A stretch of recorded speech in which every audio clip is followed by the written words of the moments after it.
It's my pleasure to welcome Jeb Carty.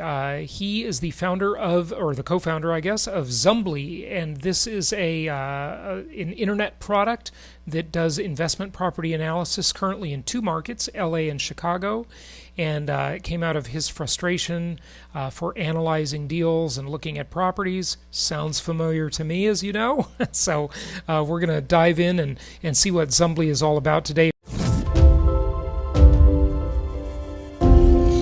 So I'm going to give you a brief overview of how it works. So Zumbly, as you can see, looks like your typical, consumer-facing MLS from, the very beginning. But we have a huge spin on it, and that is that we let you search by returns at scale. And what that means is that we give you the ability to search by ROI based on a traditional one-year lease, long-term, as well as short-term in the sense of what the property could make on a site like Airbnb. Okay, so the first question has to be, how do you get the rental data? I mean, this is a feed from the MLS, I'm guessing, right? It's just an IDX feed, right? Yes. Okay, and so how do you get the rental data? What engine are you using for that? And then I guess Zumbly is just porting in its own rental data, and of course that's an estimate, obviously, right? Yes. So what we do is we've actually worked with a company in New York City called Reese, and what they've done is they've collected the data on 1 to 4 unit apartment complexes all over the United States for the past 40 years. So they get the actual current going rates. We're not looking at past historical. We're looking at the actual rates. And then what we do is we take that, and we have a few different data scientists that we work with. And the good part is that just being in Los Angeles and Chicago, where we've enabled ourselves to, as they say, nail before you scale. So we've really had them, go through and look and see what needs to be adjusted in different areas. Okay. So what do you do? Someone comes here and they're at the website. What do they do first? Take us through the Well, steps.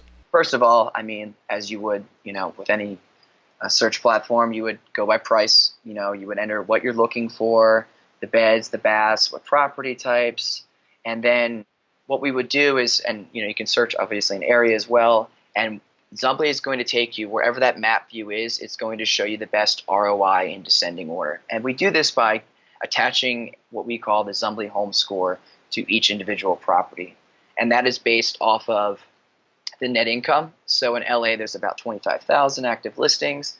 We take those 25,000 net incomes and put them on a scale between 0 to 10, and wherever you focus the map view, you will instantly get, in descending order on the left side of the screen here, the best returning ones. These are properties with that data already, right here? Yes.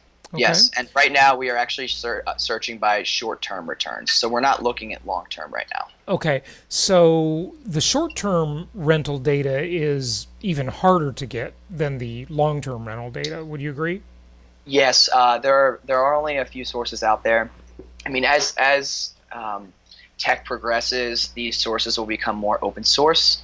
Right now, we get the API from a company called AirDNA. Yeah, we had them on the show. Yeah, we Yeah. know AirDNA. Okay, so this first one, now the one problem I'd say is you're in two rental markets that just don't really cash flow very well at all, because the properties are too expensive.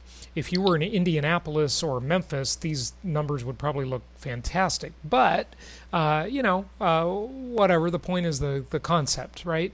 So this is a $415,000 property, Mhm. and the net income is a monthly number. Yes, that is a monthly number. We Okay. also give you the daily rate as well, and we give you the ability to adjust everything. So I'm going to go ahead and click into this one right here, and And how do you determine net income? Explain that monthly net income number. What that really means.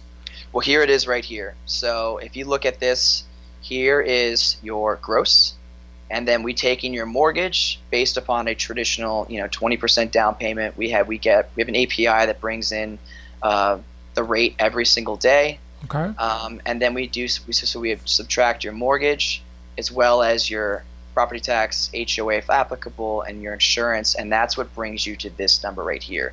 Everything is changeable. Like, if I thought the insurance Yeah, would. right. Uh, B150. Sure, and you can change it. Okay, that's great. I mean, the property tax data, where is that coming from? Because that's notoriously wrong. Yeah, where are you getting that from? All of this comes directly from the MLS. Okay, so you're relying on the MLS agent to have put that in properly, and that's probably the old data, not the reassessed data on the property taxes. So be careful that one. So it's good that you can change it. Okay, that's great. So this one has is net income the same as NOI, net operating income? No, you've got the mortgage in here, right? Yes. So this is a short-term rental. Yeah. Yes. Okay, let's look at long-term. Okay, so I'm going to switch this over to long term, and this is, as you can see, like you talked about in terms of not being a good value. As you can see, the other property was a 10 with short term, and with long term it's a 6. Okay. Meaning that this is the monthly return you can get, and the cool part is, like I said earlier, you can adjust everything. So if I start sliding this up, you're going to see that Zumbly home score going up because this is weighed against everything else. Of course, you can reset it, and this is based upon the same thing. Your expenses and your mortgage as well. Mm-hmm. Okay. Yes. Interesting. And how about contacting the listing agent? Is that data in here? Yes. So as of right now, you can request info. We will eventually. We've talked about selling leads. As of right now, this is something that goes directly to the listing agent. Okay, so it's got your email address. So click on request info again, will you? Yes. Okay. So this is all my personal information right here. Right. Because I'm logged in to mine, so we pre-populate that. But do you know who the listing agent is? I mean, agents are notoriously they don't answer their email. They don't return calls. Right here. Yeah, okay. So this is the broker, and that's their number, as well as the agent right there. Okay. All right. Fantastic. What else do you want people to know about this?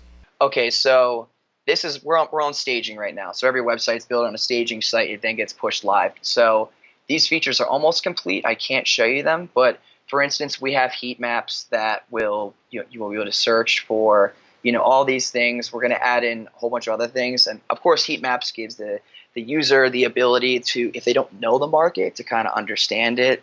Like price per square foot, you're going to see is really hot in Santa Monica and Beverly Hills compared to the rest of the areas.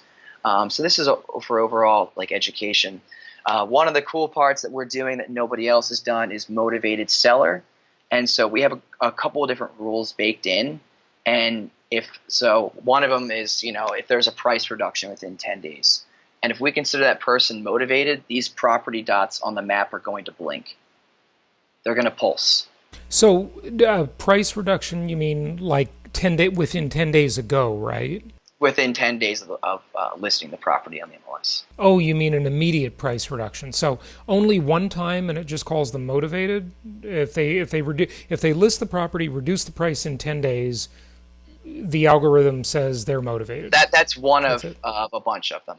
Okay. That's one of a few. But yes, if you do lower it within 10 days, yes, that will consider that person motivated. Okay. All right. So go ahead. The other tools. Okay. So this will show you the cheapest price per square foot per zip code. What's cool about these features that we're doing is this enables the greenest investor, the brand new person, to help you find the best deals as if you were, you've been in this industry for years. Just by the nature of them, I'll show you, cheaper to buy than rent. So what you'll do is you would punch in your, what you'd like to afford, and we're gonna what you would like your monthly payment to be. And we're not only going to show you properties that you can afford to buy, but we're going to show you the ones that if you were to rent those, the landlord would be making money off of you instead of, the rent would be higher than what your all-in expenses would be to own it. Yeah, just based on all-in expenses, it's not that simple, of course. But yeah. Okay. Yeah. Got it. So it's for homeowners or renters too, then, not just for investors. Yes. Okay. That is okay. So the biggest thing that we discovered was we were originally an only investor platform. Then we dipped into the everything home market because we noticed that millennials and Gen Z, and this is probably the biggest thing that you can take away from me from this is that they are looking for a different way of buying. Between the housing crisis, which they saw and how that devastated America, with all the student loan debt that they're in, with all the different ways to make money these days that you couldn't before, like for instance, Wag, you can go and walk a stranger's dog and make money. You can view Uber. They're looking to see what their property can make for them, and so that's where the whole short term investment property or Airbnb investment properties are becoming more and more popular because this gives you a hybrid model. Like, okay, I can live in my house, and if I find my home on Zumbly, I know that I could put it on Airbnb and that'll pay for my vacation to Spain, or it could just help me build a bank account or whatever. They want to be financially stable. The new American dream. I mean, the old American dream's dead. The new American dream is your dream, what you want to do. Yeah, okay. On the short-term rental component, does that take into account whether or not short-term rentals are legal in that area and the occupancy rate? I see that you've got that on your screen, but when you pull the AirDNA data, I see that you had a nightly rental rate, but of course that can be very seasonal and occupancy varies greatly. So what about those complications? Well, we do pull from AirDNA quite frequently, so we get more and more updated data on where the area that they're in. Obviously Christmas time, holidays, 4th of July is a big one, so it does change. But in terms of legally, we don't do that because we do not want to disclude any areas. I mean, in the city, West Hollywood, in Santa Monica, it is illegal. People do it anyway. So we want to give people that option, even though it's technically, they can't, So they got to be careful because they can't just look at this and think, oh, this would make a great short-term rental because Yes. they might be fined or just totally shut down by the local authorities, right? So, something to think Exactly. about. I mean, that is something that we've talked about Yeah. Okay. incorporating in the future.